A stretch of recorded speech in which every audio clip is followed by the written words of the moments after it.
Muy buenos días a todos. Hoy quiero hablar un poco de la evaluación dimensional en los trastornos de la personalidad y la idea es charlar alrededor de unos 15 minutos, tal vez un poco más, sobre la forma en que se está evaluando actualmente los trastornos de la personalidad y una propuesta alternativa que ha empezado a tomar fuerza y que tiene que ver con la evaluación dimensional, no categorial de estos trastornos, ¿no? Entonces, mi idea es que me escuchen y vayan alternando algunas diapositivas que tengo aquí para compartir con ustedes. Y pienso hacer un recorrido muy sencillo. Quiero que hablemos un poco de qué son los trastornos de la personalidad, cómo están codificados actualmente en el DSM-5 y una propuesta alternativa que también viene en el DSM-5 y que propone evaluarlos de una manera diferente, clasificarlos y evaluarlos de una manera diferente, ¿no? Y al final me gustaría hablar un poco de el sustento teórico de esta evaluación, que en gran medida tiene que ver con una teoría de la personalidad, una teoría psicológica que es la teoría de los rasgos, ¿no? La teoría de los 5 grandes y la utilidad de esta teoría psicológica en el ámbito clínico, particularmente en la evaluación de la personalidad. Bueno, en ese orden entonces voy a empezar hablando qué son los trastornos de la personalidad. Y podríamos indicar que todos los seres humanos tenemos rasgos, ¿no? Rasgos de personalidad. Y estos rasgos de personalidad nos indican, nos predisponen a pensar, a sentir, a actuar de distinta manera, ¿no? Y los rasgos nos definen, la combinación específica de rasgos que tenemos nos dan esa característica personalidad que cada uno tiene. Y bueno, cuando esos rasgos se vuelven muy rígidos, cuando no se adaptan, no interactúan con el contexto de manera dinámica, podemos empezar a hablar de un trastorno de la personalidad, ¿no?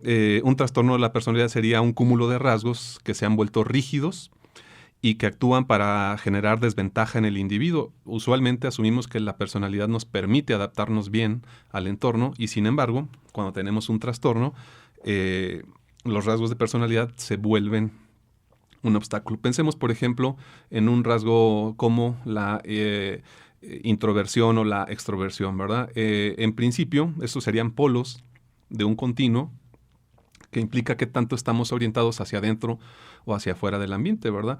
Cuando estos rasgos son funcionales, pues nos permiten relacionarnos de manera adecuada, tener un equilibrio adecuado entre la interacción social y la intimidad, el mundo interno, ¿no? Si de repente este rasgo se vuelve rígido, pues, por ejemplo, nos puede llevar a aislarnos, ¿no? Cuando somos excesivamente introvertidos y no contribuye nada a la adaptación. Bueno, pues eso es un poco un trastorno de la personalidad, ¿no? Cuando los rasgos de la personalidad se vuelven tan rígidos que afectan el funcionamiento interpersonal e intrapersonal. Otra característica es que estos rasgos son permanentes, ¿verdad? Los rasgos de personalidad son bastante permanentes, aunque ciertamente pueden inhibirse o interactuar con el ambiente, como predisposiciones a la acción, en medidas longitudinales suelen mantenerse bastante bien. Sin embargo, cuando hablamos de un trastorno de la personalidad, esta rigidez de los rasgos y del funcionamiento no se vuelve transitoria, no es producto de un proceso estresante, sino que muy por el contrario, tiene casi toda la vida adulta o más. A veces empiezan desde la adolescencia, cristalizándose y volviéndose rígidos, ¿no? Para determinar que una persona presenta un trastorno de la personalidad, el DSM-5 propone características esenciales que serían como los criterios diagnósticos de un trastorno de la personalidad general, ¿no? Según la clasificación actual. Nos dice que debe existir un patrón de comportamiento y experiencias internas, como pensamientos, sentimientos y sensaciones, duradero, que difiere con claridad de la propia cultura del paciente. Este patrón incluye problemas de afecto, como por ejemplo en la intensidad, la habilidad o la pertinencia de los afectos, la cognición, pues la forma en que el sujeto interpreta la realidad, y o su propia persona y el ambiente, ¿no? Y el control de los impulsos o las relaciones interpersonales. Eso está dañado, ¿no? El patrón es fijo y se encuentra digamos, generalizado a la vida del sujeto, no es solo en una área, sino que este patrón rígido de comportamiento, de pensamiento, de sentimientos, afecta muchas áreas de la vida del sujeto. Además, pues la duración, ¿verdad? Usualmente se supone que ha durado toda la vida adulta y se asume que incluso ya desde la adolescencia algunos individuos muestran rasgos de personalidad bastante definidos, incluso rígidos, ¿verdad? Que ya podrían, aunque los trastornos de la personalidad no se diagnostican en la adolescencia, en algunas ocasiones se puede ver cómo ya algunos adolescentes se van encaminando a un trastorno de la personalidad porque ya su rigidez en el pensar, en el hacer y en el sentir es muy marcada, ¿no? Estos rasgos y este funcionamiento debe de generar discapacidad o malestar, es decir, en lo laboral, en lo educativo, en lo sentimental, en lo familiar. Y obviamente debe hacerse un diagnóstico diferencial asumiendo que esta alteración de la personalidad pues, no es producto de una enfermedad, de una afección médica o de una intoxicación por sustancias, ¿verdad? Cuando eso se deja de lado, que se anula como hipótesis, pues nos hace pensar mucho más en una posibilidad como un trastorno de la personalidad. ¿Qué más podríamos decir de eso? Actualmente el DSM-5 propone 3 grupos de trastornos de la personalidad. Tendríamos, por ejemplo, el grupo A, que serían personas que pueden describirse como retraídas, frías, suspicaces o irracionales, que sería el grupo de los excéntricos. El grupo B, que son personas melodramáticas, susceptibles a buscar atención, con estados de ánimo muy cambiantes y a veces superficiales y con muchos conflictos interpersonales intensos. Y el grupo C, que tiende a mostrarse ansioso, tenso o con frecuencia con mucho control o autocontrol, ¿verdad? Que les da mucha rigidez. Tendríamos también el grupo, bueno, en este grupo el primer grupo, que es el grupo de los excéntricos, tendríamos a los paranoides, a los esquizoides y a los esquizotípicos. Serían 3 trastornos de la personalidad. Entendemos por un trastorno paranoide de la personalidad una persona que es muy suspicaz, se ofende con facilidad, tiende a confiar poco y puede imaginar que las personas la tratan de dañar o que tiene intenciones ocultas. Recuerden que estamos hablando pues de un patrón rígido, una forma de pensar, sentir y obrar que se generaliza a muchas áreas de la vida, ¿verdad? Porque, bueno, todos podemos ser en algún momento suspicaces o recelosos, pero las personas que tienen un trastorno paranoide de la personalidad, esta característica se generaliza y se vuelve muy rígida, ¿no? Y es lo mismo para todos los trastornos. Luego tendríamos el trastorno esquizoide, que son pacientes que tienen poco interés en las relaciones sociales, cuentan con un rango emocional muy restringido y parecen indiferentes a la crítica, a los elogios, están muy aislados de los demás y no desean mucho contacto con los otros, ¿no? Y tendríamos los esquizotípicos, que son las reacciones interpersonales o se caracterizan por tener reacciones interpersonales deficientes, escasas, acompañado de pensamientos peculiares o extraños, ¿no? Incluso podríamos decir que estos dos, el esquizotípico y el esquizoide, pues pertenecen al espectro de lo esquizo, ¿no?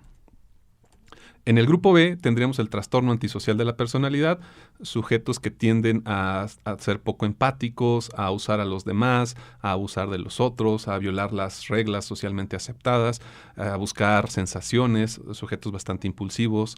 Luego tendríamos el trastorno límite de la personalidad, que aunque es un trastorno algo polémico, muchos clínicos lo siguen, asumen que tiene una entidad nosológica propia. Y el DSM-5 lo diagnostica como pacientes que tienen dificultades para controlar los impulsos, que con mucha frecuencia son autolesivos, que generan conductas dañinas para sí mismos en términos de consumo de drogas, de una vida sexual promiscua, consumo excesivo de sustancias, bueno, en general conductas autodestructivas, con mucho miedo al abandono real o imaginario, inestables en sus afectos, y que con mucha frecuencia se sienten vacíos o con dificultades para autodeterminarse, ¿verdad? Para encontrar una meta en la vida o encontrarle sentido a su existencia. En ese mismo grupo estarían también el trastorno histriónico de la personalidad, personas extremadamente susceptibles, deseosas de tener la atención, manipuladoras, particularmente manipuladoras con su atractivo sexual, que gozan mucho de sentirse el centro de de la vida de otros, ¿verdad? Y a veces pues, con ciertas conductas infantiles. Y estaría el trastorno narcisista de la personalidad, sujetos que tienen una autoestima hipertrofiada, que asumen que son más importantes que los demás, que son superiores a los otros. Y bueno, pues desde esa perspectiva tienen muchas dificultades para relacionarse con los demás, ¿no?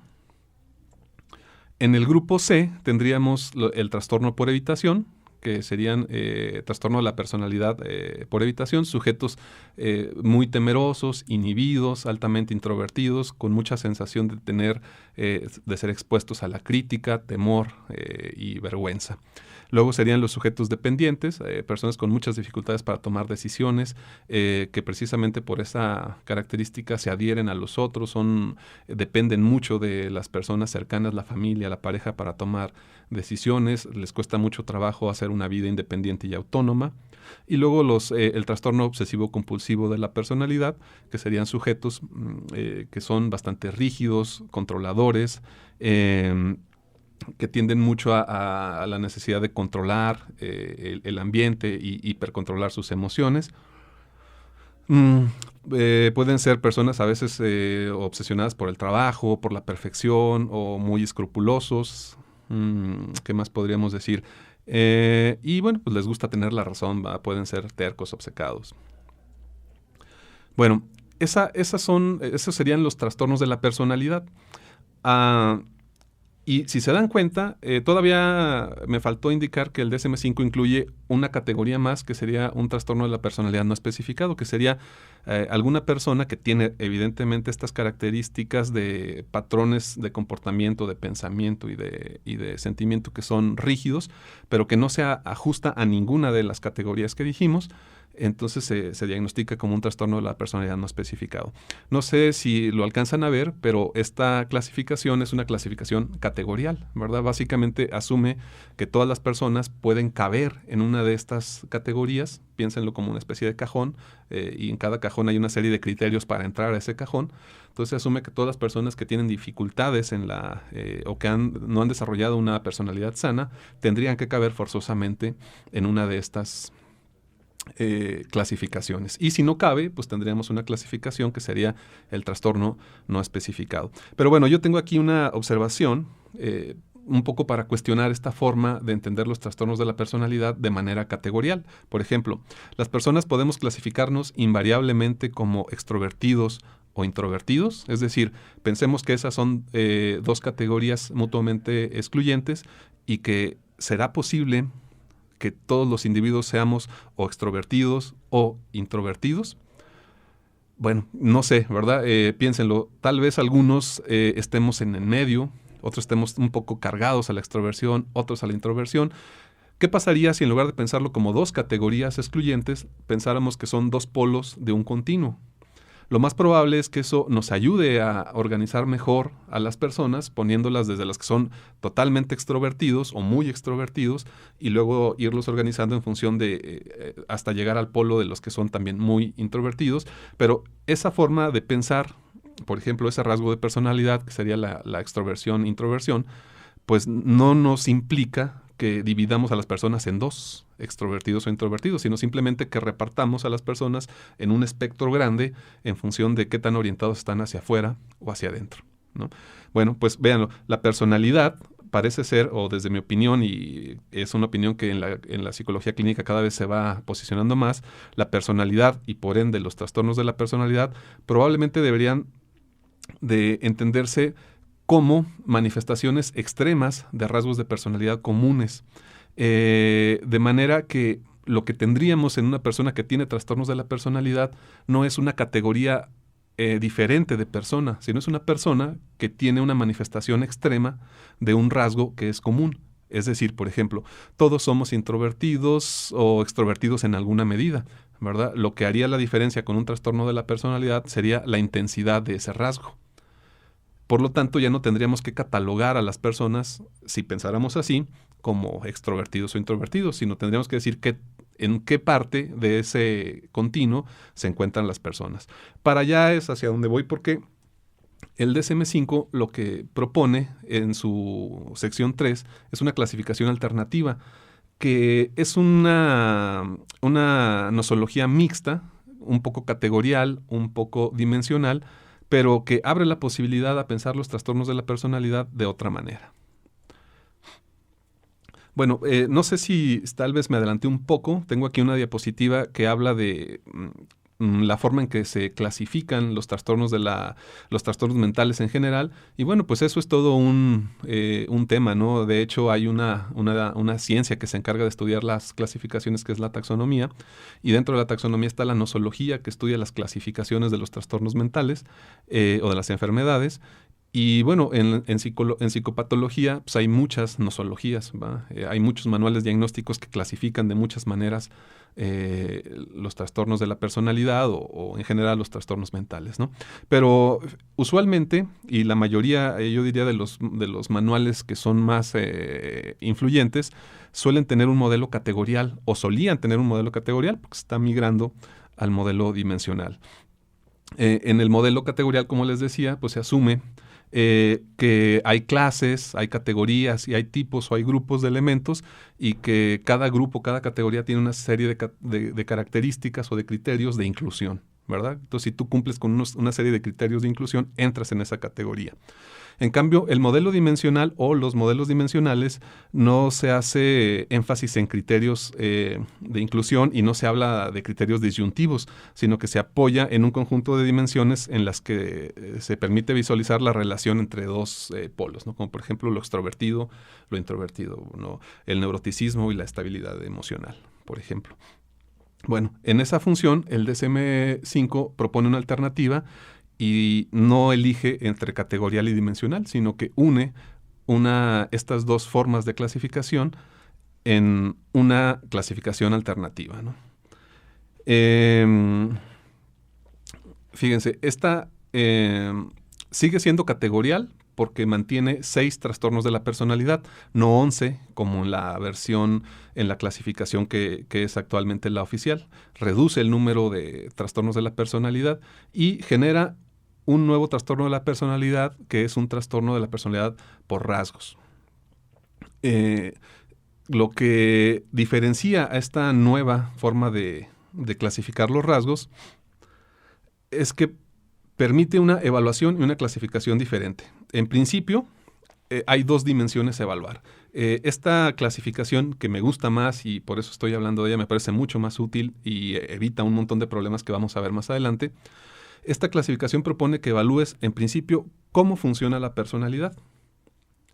Y en segundo lugar, que evalúes si la persona tiene rasgos de personalidad patológicos. En esencia, esas son las 2 cosas que hay que evaluar, ¿no? Si es muy disfuncional, pues ya empezamos a sospechar de un trastorno de la personalidad. Y si además esa disfuncionalidad tiene detrás manifestaciones patológicas de rasgos de la personalidad, pues entonces podemos asumir que la persona tiene un trastorno de la personalidad.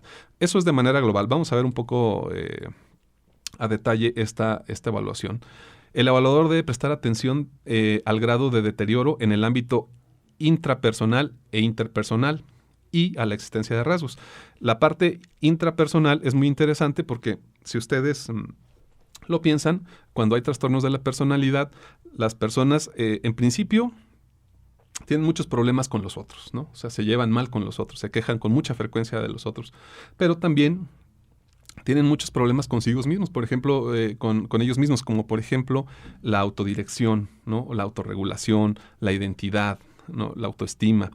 Entonces, en principio, esta nueva estrategia de evaluación y de clasificación propone, para clasificar, antes hay que evaluar, propone que se evalúe el funcionamiento en 2 dimensiones, intra e interpersonal. Y luego, la existencia de rasgos de la personalidad.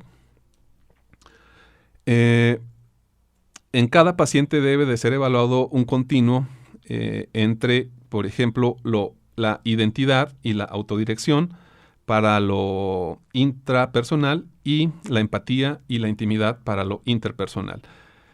En esencia, lo que se buscaría es determinar el nivel de funcionamiento en estos 2 niveles, identidad y autodirección, empatía e intimidad, que sería lo inter y lo intrapersonal. Bueno,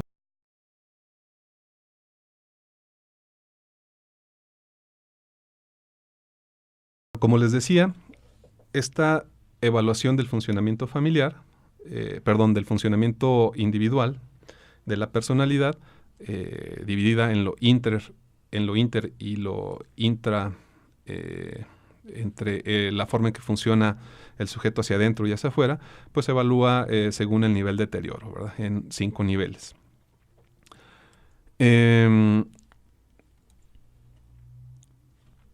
También habría que decir que esta forma de evaluación asume ciertas cosas, ¿no? Como que la mayoría de las tendencias humanas, el funcionamiento de la personalidad se distribuye en un continuo, como lo decíamos ahorita en la idea de lo dimensional, y el funcionamiento y la adaptación son formas características de los individuos de pensar, entenderse a sí mismos y sus interacciones con los demás. Así, una persona con funcionamiento óptimo tiene un mundo psicológico bien integrado, lo cual incluye un concepto de sí mismo básicamente positivo, una vida regulada emocionalmente y la capacidad de comportarse con relaciones interpersonales recíprocas y satisfactorias. Este sería el presupuesto del funcionamiento de la personalidad, ¿verdad? Si alguien ha desarrollado una personalidad sana, puede autorregularse, puede autodirigirse, puede relacionarse con las personas, entendiéndolas, siendo empáticos. Y bueno, eso lo haría bastante funcional, ¿no?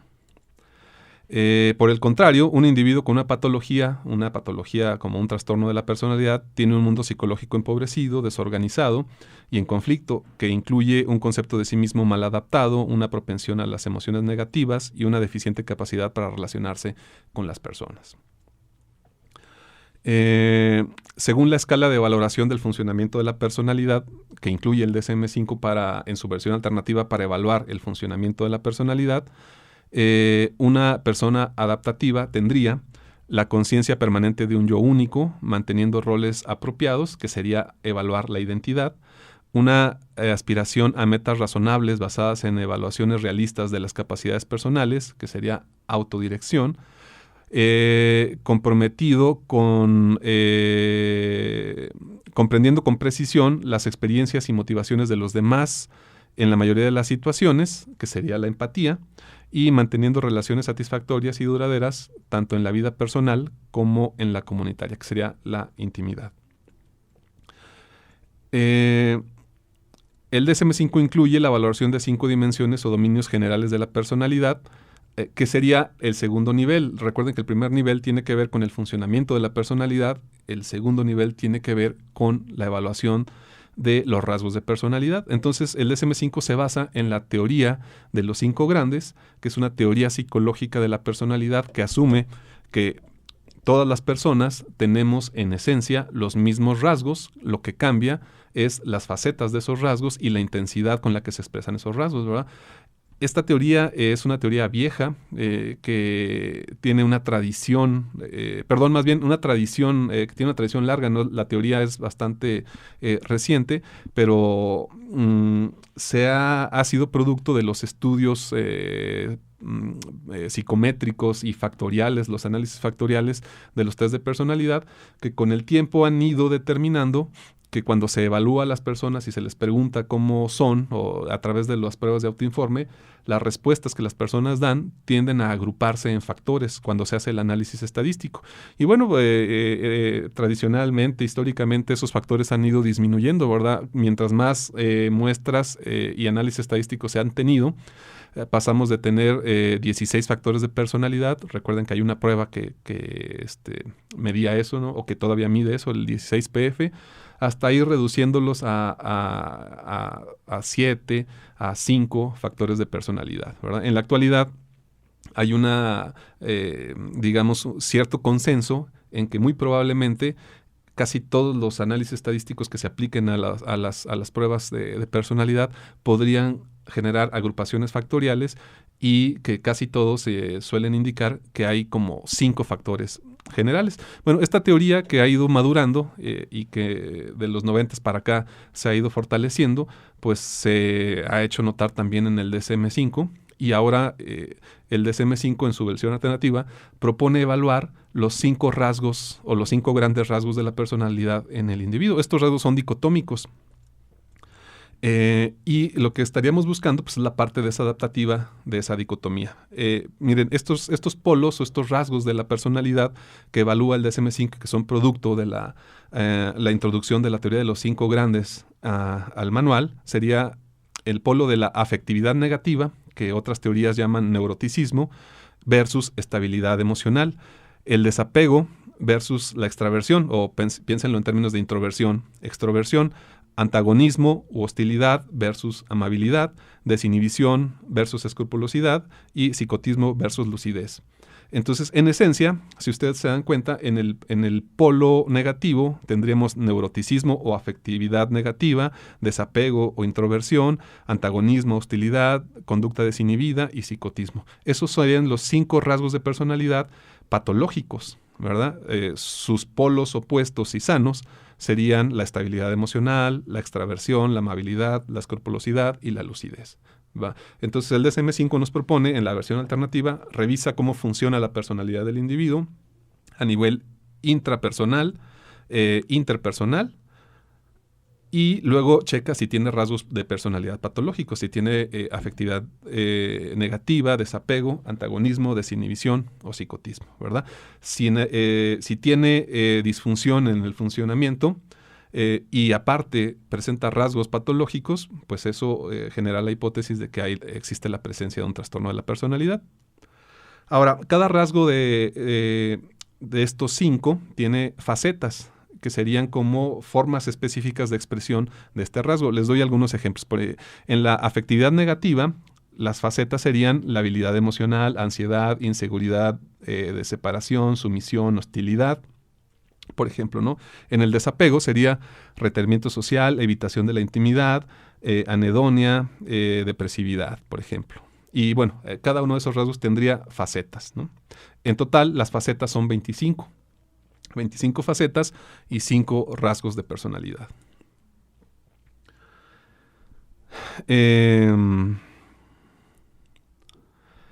Existen varias formas de evaluar los rasgos de personalidad. De hecho, la teoría de los 5 grandes, pues es una teoría que se ha producido en distintas formas de investigación, en distintos grupos de investigación. Por ejemplo, tenemos el modelo Ocean, que propone también sus 5 grandes. También habría, por ejemplo, modelos como el del Dr. Eisen, que propone 3. Y bueno, hay distintas formas de evaluar los rasgos de personalidad. Y, por ejemplo, podríamos señalar ahorita la existencia de varios test psicométricos que su principal característica es evaluar la personalidad en función de rasgos. El NeoPID-R, que es yo creo que uno de los más conocidos, o por ejemplo el test de Milon, que mide también trastornos de la personalidad, es un test también que está basado en la teoría de los rasgos, ¿no? Bueno, basado en esta idea de evaluar la personalidad por funcionamiento y por rasgos, el DSM-5 propone una clasificación mixta que es un poco categorial y un poco dimensional, y reduce el número de trastornos de la personalidad. En esencia, habría 6 trastornos de la personalidad. Se quedaría con el antisocial, el límite, el narcisista, el evitativo, el obsesivo y el esquizotípico. Y se agregaría un trastorno de la personalidad por rasgos, que quiere decir que conserva 5 categorías. Y si las personas no pueden ser clasificadas dentro de esas categorías porque no cumplen con los criterios diagnósticos de ninguna de esas categorías, lo que haría el clínico es evaluar la personalidad y definir los rasgos patológicos que tiene y entonces diagnosticar un trastorno de la personalidad especificando los rasgos patológicos que están presentes en el individuo. Ahora, este es el punto al que a mí me interesa llegar porque si lo piensan, si se abre la posibilidad para desarrollar un diagnóstico como trastorno de la personalidad por rasgos, donde tú lo único que haces es indicar los rasgos que se encuentran presentes, los rasgos patológicos que se encuentran en las personas, de repente ya no es necesaria, o a mi juicio ya no es tan necesaria, la categorización. Es decir, cualquier persona que se sospeche que tenga un mal funcionamiento de la personalidad y que tenga rasgos patológicos de la personalidad, ya saben, neuroticismo, introversión, hostilidad, etcétera. Cualquiera podría simplemente describirse la intensidad de esos rasgos y la combinación de esos rasgos aludiendo a las facetas en las que se encuentra, como pues usando alguna de las múltiples pruebas psicométricas que evalúan rasgos de personalidad a partir del modelo de los 5 grandes, ¿verdad?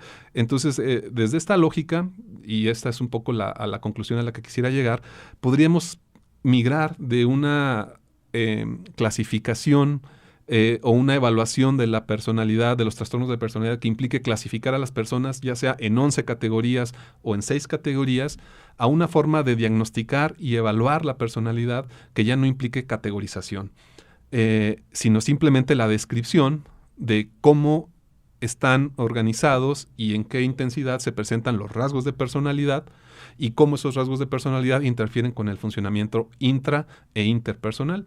Esto me parece a mí muy útil porque elimina problemas en el diagnóstico. Ejemplo, con las clasificaciones actuales que son categoriales, puede suceder que una misma persona cumpla con todos los criterios diagnósticos para 2 trastornos de la personalidad. Y eso implicaría, según el manual, que se le diagnostiquen los 2 trastornos de la personalidad. Si lo hacemos por dimensiones, no tendría sentido diagnosticar 2 trastornos de la personalidad. Lo único que tendríamos que hacer es evaluar la forma en que se están manifestando esos rasgos de personalidad, su intensidad y el nivel de disfunción. Y para nosotros sería suficiente, no tendríamos necesidad de clasificarlo, ¿verdad? Evitando precisamente el sobrediagnóstico. O otro ejemplo, podemos ahorita diagnosticar cuando un paciente no cumple con ningún criterio diagnóstico específico, bueno, no cumple con la totalidad de los criterios diagnósticos específicos, le diagnosticamos un trastorno de la personalidad no especificado. Pero si se dan cuenta, la etiqueta diagnóstica no dice mucho. En cambio, si lo hacemos por rasgos, aunque no sepamos que no encaja en ninguna de las categorías, al momento de describir los rasgos que están alterados, podemos tener una impresión muy clara de la forma de ser del paciente y de el tipo de disfunción que tiene. Para mí eso es un gran avance, ¿no? De entrada, renunciar a la lógica de las clasificaciones y empezar a hablar en la distribución de las personas en continuos, ¿no? En líneas continuas con polos opuestos. Esta idea no es nueva, es vieja. De hecho, en la psicología pues, ya hace mucho que tenemos pruebas que son polares y que son dimensionales, pero que se empiece a introducir esta forma de evaluación de una manera más intensa y que genere nuevas formas de clasificar los trastornos mentales, pues me parece una novedad, algo muy interesante, ¿no?